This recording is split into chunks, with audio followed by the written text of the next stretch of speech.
Good day, everyone, and welcome to Home at the Hollow. My name is Glennis, and welcome to my front yard. I want to bring all of y'all up to date as quickly as possible. You probably will see a lot of things in flux, and that's because they absolutely are. I got all of the dirt hand spread out, seeded, and it's rained over the past week or so, and I'm just now starting to see some fresh grass coming up, so I'm really super stoked about that. And I have a few bedding plants that probably in the next hour or so I'm going to start planting. But what I wanted to share with y'all today is for a solar pump, water pump, little fountain, just, for butterflies coming by, hummingbirds coming by, bees, anything that wants a rock. And I'm not going to put rocks on here, but I am going to put some really, really pretty blue, I guess they're glass beads. Now, what I bought, this is a 10-inch, just a 10-inch plastic pot. And, just make sure that there's no holes in the bottom. Your solar pump, which what I've done, I have to turn that over. And there's your pump with a filter.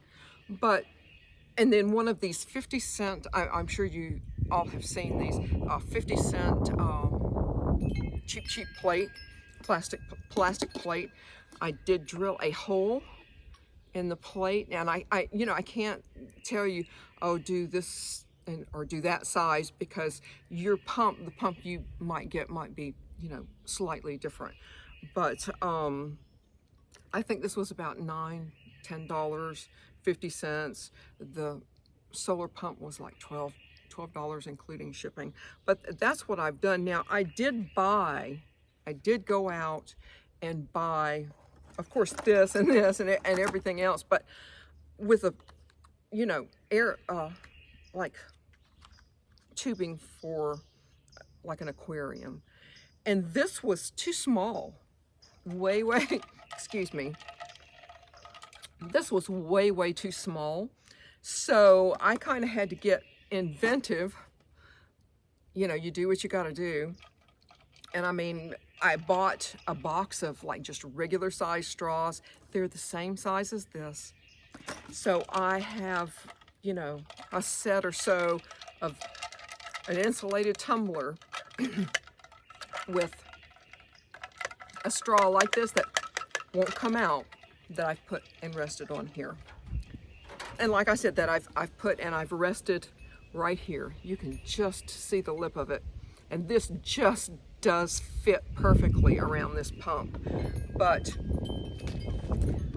this one is going to go up front here after I get it planted. But the first thing that you really want to do is make sure you have a level spot. And I'm really hoping that the sun is going to cooperate with me today. Let's see how that's going to.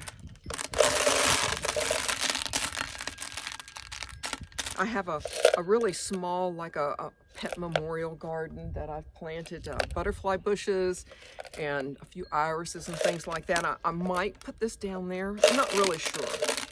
I thought it might look good with the butterfly bushes, and there you go. And let's see if this one, there's not enough sun right now but yeah, it's starting to.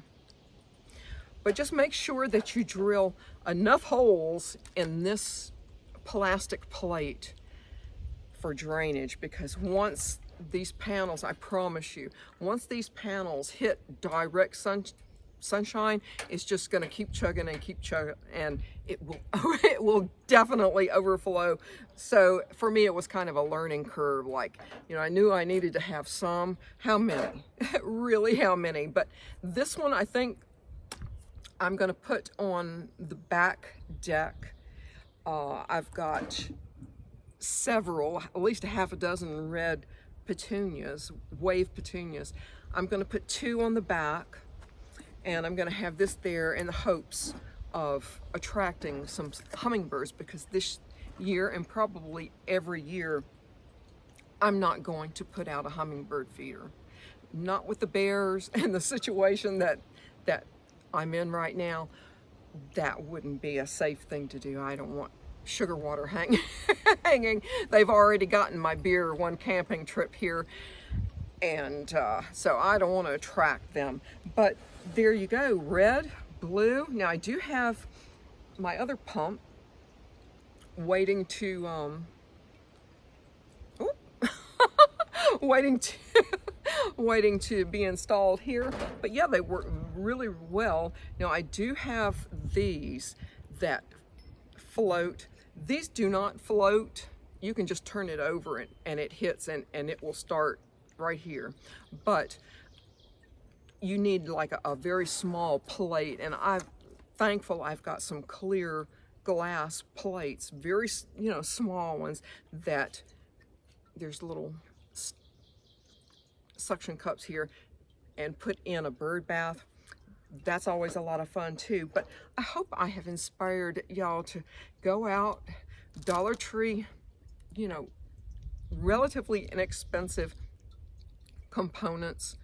And as long as you keep your filter clean and your water clean, check it, you know, of course in the heat of summer daily. But right now for us, this holds a pretty good amount of water. So I'll check it every 2 or 3 days and make sure my water level is what it should. It's not going to run at night, so it's just a nice respite for your yard wildlife. I hope that you guys have a wonderful day. I want to thank you again for joining me here home at the Hollow. Goodbye, y'all. I wanted to show y'all again, if I take this panel, if I move it this way, and there you go. It works really great. And I'll turn it like that. And there you go. But until I can get this bed planted, I'm gonna just turn it this way, and I hope you guys give it a try. And really quickly, you can see the one that I showed y'all. Now, I don't have any of the attachments on it, mostly because it raises the stream way, way high, and it splashes water out, and it really gets dry really quickly. Yeah, so this one, you know, you don't need any tubing or anything like that, but I've just got this one set in a bird bath. So we're finally having a sunny day. I got the bed planted. My ornamental weeping cherry is there. Some of my pansies, Nandina, bee balm, and my daisies, and my fountain's going. A little bit of sun, and that's all you need. I'm working on my red one right now, and I'm gonna put that one in the back. There you go. I hope that you guys, you know, I wish I could have helped you maybe a little bit more with some sizing and things like that, but you know, you could see the challenge I had, you know, kind of putting mine together. I just kind of had to wing it a little bit. But overall, I'm actually pretty happy with how the front bed is coming together. I think what I'm going to do is later in the season, maybe a month, I don't know, maybe a month, I'm gonna go back to the nursery and see if they have some either Homestead Verbena or Mexican Heather. Both of those are going to do really well in this bed and finish filling this bed out really well. So this is, you know, this is just an ongoing process, and starting from basically ground zero, and trying to get some landscaping going. Thank you so much for joining me here home at the Hollow, and please join me again. Goodbye, y'all.